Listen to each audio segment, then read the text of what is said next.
Assalamualaikum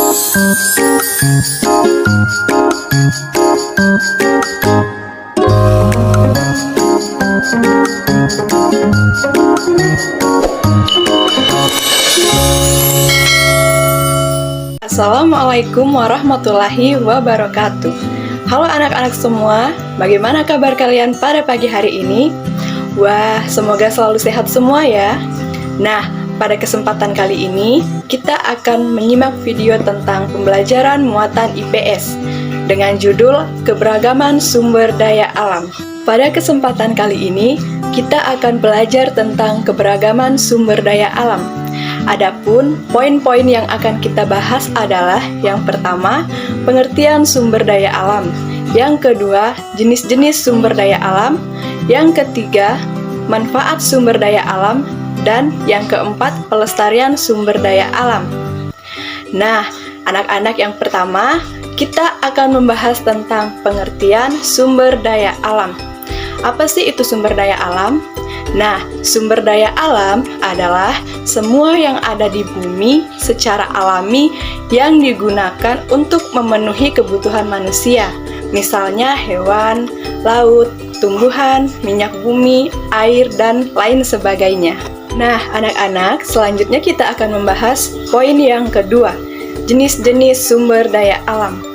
Sumber daya alam berdasarkan jenisnya dibagi menjadi dua, yaitu sumber daya alam hayati dan sumber daya alam non-hayati.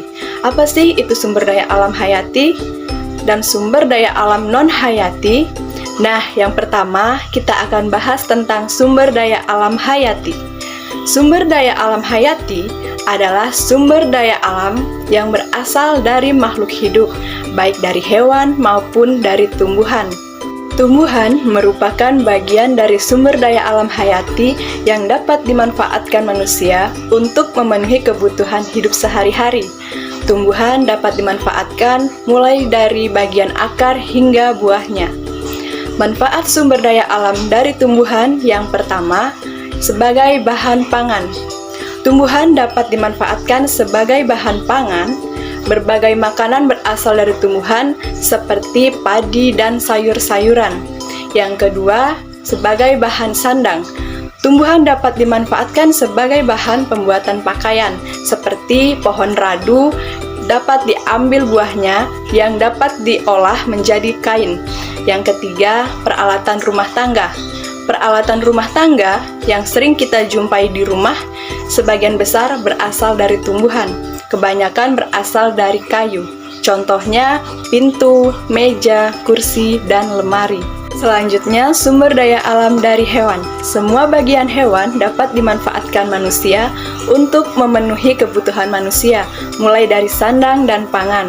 Bahkan, produk kecantikan juga memanfaatkan bagian dari hewan dijadikan bahan dasar pembuatan produk kecantikan. Manfaat sumber daya alam dari hewan yang pertama sebagai bahan pangan. Hewan dapat dimanfaatkan manusia sebagai lauk pauk. Dalam 4 sehat 5 sempurna, kita diharuskan untuk mengonsumsi makanan dari daging untuk mencukupi kebutuhan protein harian. Hewan yang dapat dimanfaatkan manusia contohnya ayam, sapi, ikan, dan lain sebagainya. Yang kedua, sebagai bahan sandang. Bagian kulit hewan dapat dijadikan sebagai sandang. Yang bermutu tinggi adalah wol yang berasal dari bulu domba. Kain sutra berasal dari kepompong ulat sutra. Nah, anak-anak, selanjutnya kita membahas tentang sumber daya alam non-hayati. Jika sumber daya alam hayati berasal dari tumbuhan dan hewan, maka sumber daya alam non-hayati berasal dari benda mati atau benda tak hidup seperti tanah, batuan, dan bahan tambang. Sumber daya alam non-hayati umumnya dimanfaatkan sebagai bahan bangunan dan kebutuhan rumah tangga. Nah, selanjutnya kita masuk pada poin yang ketiga, manfaat sumber daya alam. Tahukah kalian apa saja manfaat sumber daya alam bagi kehidupan? Mungkin kalian belum banyak menyadari bahwa alam memberikan begitu banyak manfaat bagi kehidupan kita. Kekayaan sumber daya alam dapat dimanfaatkan untuk menunjang dan mempermudah kegiatan manusia dalam rangka memenuhi kebutuhan hidupnya. manfaat kekayaan alam bagi masyarakat dapat dirasakan langsung, misalnya hasil pertanian dan perkebunan. Sumber daya alam tersebut akan bermanfaat apabila kita dapat mengolahnya dengan baik. Setiap kekayaan alam yang kita miliki mempunyai manfaat dan kegunaannya masing-masing. Nah, anak-anak, poin terakhir yang akan kita bahas adalah pelestarian sumber daya alam.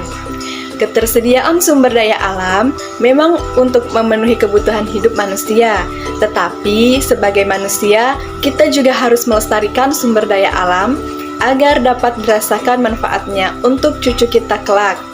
Bagaimana cara melestarikan sumber daya alam? Mari kita pelajari lebih lanjut. Yang pertama, pelestarian tanah. Tanah adalah media utama tumbuhan hidup. Tanpa tanah yang subur, tumbuhan tidak akan tumbuh. Maka dari itu, sangat penting bagi kita untuk menjaga kesuburan tanah dengan melakukan pemupukan, menanam pohon di lahan tandus atau hutan yang gundul, serta membuat sengkedan agar tanah tidak mudah terkikis. Yang kedua, pelestarian air. Air menjadi sumber daya alam yang sangat penting bagi manusia. Jika dalam penggunaan air tidak dengan cara yang bijak, maka akan merugikan manusia ke depannya. Cara pelestarian air dengan menggunakan air secara hemat, tidak mencemari sungai maupun laut. Kemudian yang ketiga, pelestarian hutan. Dengan memelihara hutan, kita sudah menjaga pelestarian hutan. Misalnya melakukan tebang pilih pada pohon yang sudah rapuh dan tua, melakukan reboisasi atau penanaman kembali hutan yang gundul, tidak melakukan pembakaran hutan, dan mencegah adanya penebangan liar atau illegal logging. Nah, anak-anak, itulah tadi pembahasan materi tentang keberagaman sumber daya alam. Ibu harap anak-anak mengerti dan paham atas pembelajaran yang telah Ibu sampaikan. Untuk mengakhiri perjumpaan kita pada pagi hari ini, Ibu ingin mengucapkan banyak terima kasih kepada anak-anak Ibu yang telah menonton video pembelajaran kali ini. Sampai jumpa di video pembelajaran selanjutnya ya anak-anak. Dadah!